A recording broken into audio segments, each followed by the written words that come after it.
you guys see on this side? Okay, it's tilted enough. All right, today we're going to take a look at section 5.1, which is our introduction to integers. We're only doing 2 sections in chapter 5, it's brief, but we're actually going to move beyond whole numbers, because everything we've done up to this point was whole numbers, right? So whole numbers are what? The counting numbers and 0, right? So the numbers that children start learning to count with, 1, 2, 3, 4, and so on, and then add in the number 0. But at some point, somewhere along the way, somebody starts talking about what happens when you don't have enough of something and you need to borrow it or wait longer to have it or something like this. And so we introduce this idea of negative numbers.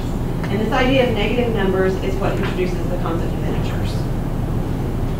All right, so integers are actually the positive and the negative whole numbers.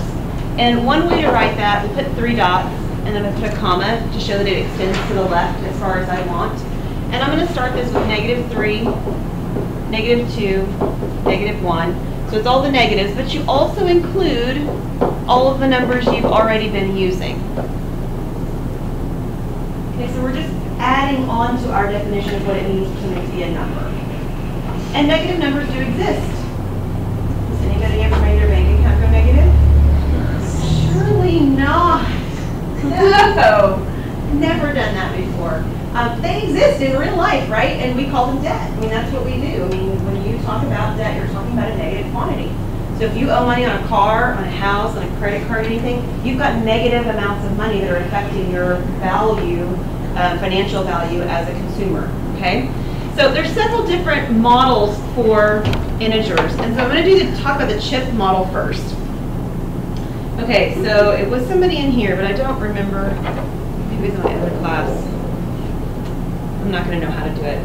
When you guys get into the computers PA class, you'll learn lots more of the. Has anybody taken it from in here? Okay, so you'll learn lots of really cool stuff that I don't even know about SmartBoard. But one of the things you'll learn is how to, apparently, they told me the other day, and I remember doing it, but I don't remember how, is how to draw a circle and turn it into a circle automatically. Do you know what I'm talking about? Yeah. How do I make it happen, Ash? It's the shape predictor pin. Shape predictor pin. Is it one of these guys? That's the magic pin. Like That's a magic pin. It should be. How about here? That's right. Oh, my daughter loves these, so we can make really pretty images.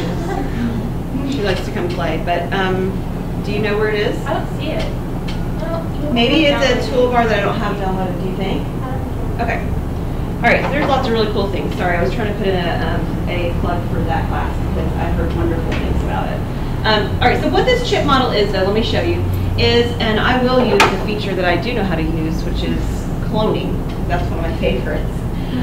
Is that we're actually going to use chips that are going to be one color to represent positive numbers and chips that are another color to represent negative numbers. Now, you can actually physically do this like with actual chips. So like think poker chips. And this works really well. You can actually even buy poker chips. They call them counting chips, usually not poker chips. But one color represents positive numbers and another color represents negative. Any idea what the chips might be used color-wise to represent these by default that people use? Close. Red and black is what they're usually done. So what do you think the black ones are? Positives or negatives? Black ones are positives. Have you ever heard the phrase in the black or in the red? It's a financial term. In the black means that you actually have a positive value. In the red means you're running something at a negative value. Sometimes businesses will operate in the black or in the red. That's a phrase you'll hear. So we're going to use 5 black chips for my 5 numbers. And I'm going to infinitely clone this so that I can get my 5 chips. Okay, so I have 5 black chips. And then I need 3 red chips.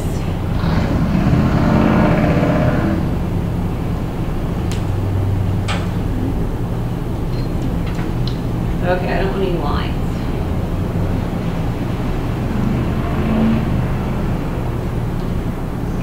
Let's just change colored lines, that'll work. And I'm going to infinitely clone this one too. And how many do I need? 3, right? All right, so this is a colored chip model. Or chip model is what you're going to call it. And what you do is you pair things up. So a black chip and a red chip combined do what? They cancel each other out. So in order to not have the same color showing this, let me pull out a green. So I'm going to pair up the blacks and the reds. That was not a good pairing because I'm going to run out of space. Let's try this. Pair up these two, and these two, and these two. And once I pair them up, they are opposites of one another and they cancel each other out. So my final chip model would actually look like two black chips. And this would represent the number 2. And the reason it's a positive 2 is why? They're black. Okay? So this whole idea that students have sometimes when they're first learning about positives and negatives is, when do I get a positive or when do I get a negative as an answer, really solves itself if you're using chips to display them. Because the picture shows you which one you should have as your answer. All right. There's another one that's called a charged field model. And a charged field model is very much like the same model I just showed you, except instead of black chips and red chips, you use pluses and minuses. So you're basically using the sign on the number to represent the values. So we have positive 5, and we have negative 3. And then what do? We pair them up, and a positive and a negative combined make a 0. They cancel each other's charge out, and it's a charged field model. Okay? So, image-wise, this is the same thing as what we just did, but it's a different sort of thinking behind it a little bit because of the charges involved. But the result, of course, ends up being 2 pluses, which would be the number positive 2, because they are both positive charges to the left. You definitely can integrate that with a chemistry idea. Yeah, that's a great example. All right, there's also a number line model. So a number line model, let's start out with a line. And I want to start, and it doesn't need to be that long, I don't know why I meant that long, but I need to start at 0. And if I go to the right along the number line, that's the positive direction of the number line, correct? And because the problem starts out with the number 5, that's exactly what I'm going to do. I'm going to go right 5. And we're going to use a line that actually shows that we've done that. That is, that we've gone to, you know what, let me do that differently. Draw it with an arrow. And, just for fun, you can make this a different color too. Let's see if I can figure out how to do it. It's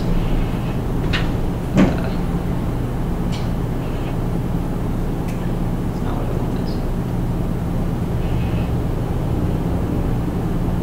Okay, I give up. It's not doing what I want it to do. Oh dear. Oh, goodness. Not sure when to press it now. Oh no, exit out of whatever's going on. Let's see over here if I can do in colors. That's not going to do what I want it to do. Well, I'll show you what it's going to do. Well, it usually would turn my whole screen blue. Oh, because it's on white. Well, here, I'll show you what would happen if I had it on color. It's still not working. All right, forget it. I'm done. I am done. I'm done. All right, I've got my positive 5. That's important. All right, so the next thing I'm supposed to do is I'm supposed to go negative 3. So if positive is moving the direction right, negative would be going left. So I'm going to go from where I am stopped currently with the number 5, and I'm going to backtrack 3 spaces.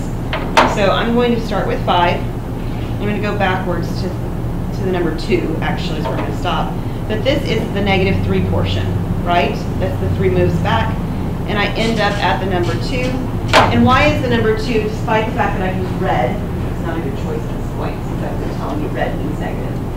Despite the fact that I used red, the number is actually positive 2. Why? Because I'm on the right-hand side of the 0. Okay? So if I'm on the right-hand side of 0, I'm positive. On the left-hand side of 0, I'm negative. Easy enough? Okay, we've got a visual for it in several different ways. All right, pattern models. We're going to take the numbers 5 plus negative 3, and what I'm actually going to start with is what happens when I add numbers together that are positive. And our goal in doing this is going to be to recognize a pattern of what should be happening if I didn't understand this whole positive negative perspective and combining them. So bear with me and I'll show you. What is 5 plus 2? Good. What is 5 plus 1? 6. What is 5 plus 0? 5. What is 5 plus negative 1? Not because you know, but because of the pattern. It's 4. Do you see the pattern process here? If I'm decreasing this number every time by 1, this answer also decreases by 1, so this should be 4. And then if I had 5 plus negative 2, that would be 3. And 5 plus negative 1 would then have to be 2, based on the pattern that's evolving. Oh, I left a number off to there. That's what I meant, right? Here we go. Yes, 5 plus negative 3 would be 2. Does that make sense? So this is sort of a pattern perspective. So I want to draw your attention to why this matters, because it seems kind of like, okay, I just showed you 4 different ways of doing it, and by and large, you all seem to agree that all of them make sense to you. They may not all make sense to all your kids, right? I have a brother-in-law who, for some reason, been picking on lately in my lectures. If he ever goes and listens to these lectures, he'll probably not, you know. But I have a brother-in-law, and he actually started college at the, like the 0 level math classes level. It's been a while since he was not a freshman entering as an 18-year-old. He was a bit older, and a long time since he'd done that. And he entered at the beginning algebra level, which would be the algebra 1 from high school. Okay, so we're talking, 9th grade math. And he was just mind-boggled with why a negative times a negative should be a positive. It really, it bothered him, like he could memorize that it's supposed to be, but it did not make sense to him as to why. And so he actually asked me, because he knew I taught math, and I wasn't a professor at the time, but I was in grad school. And he asked me, and I showed him 2 or 3 different ways before something actually clicked that he got it. And he was a 24, 5, 6-year-old, something like this. So that's why it's good to have sort of this arsenal of different methods, is because if you tell a kid something and they can memorize it, that's good. As far as standardized testing and things like that, can they regurgitate it? But it's far more important that they understand why it works, because that's what they're going to actually retain, okay? All right, absolute values. You guys seen absolute values before? Tell me what you know about absolute values. The answer to them is always positive, okay? Anything else? Do you remember the bars for the box? Do you remember that it looks something like this? Right? I'm going to define absolute values more fully. That's where we're going to start. They have the features you're, of course, mentioning already. But I want to talk about kind of why that's going on. So there are 2 ways to describe absolute value. One way is what you're expecting. You're expecting me to write down that the absolute value of x is x. Right? That's what you're expecting. And that works as long as x is greater than or equal to 0. When you have a positive number, its absolute value, it stays the same. Okay? But what happens if the value for x itself were negative? Well, I know what you think you do is you remove the negative. And you do. But what you're actually doing is you're actually finding the opposite of that value. The opposite of negative 5 is 5. It's the negative of the negative 5 value. Okay, I'll show you a picture in a sec. So this happens anytime x is less than 0. Let's do a number line.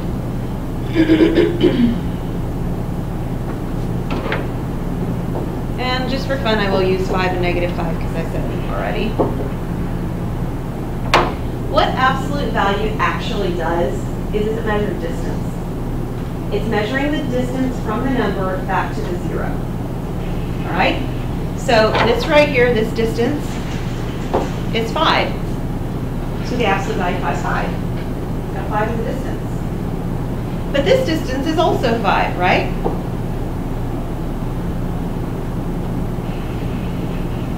So that's what we're really doing, is really measuring distance. So let me show you what it looks like with this one, and then we'll stop. So if you follow, for instance, this definition precisely, what it's telling you you should do is that you should put a negative outside of the value for x. And what is the value for x here? Negative 5. And what is negative 5? That is positive 5. So it is doing what you recognize and feel like it should be doing, right? It is removing the negative.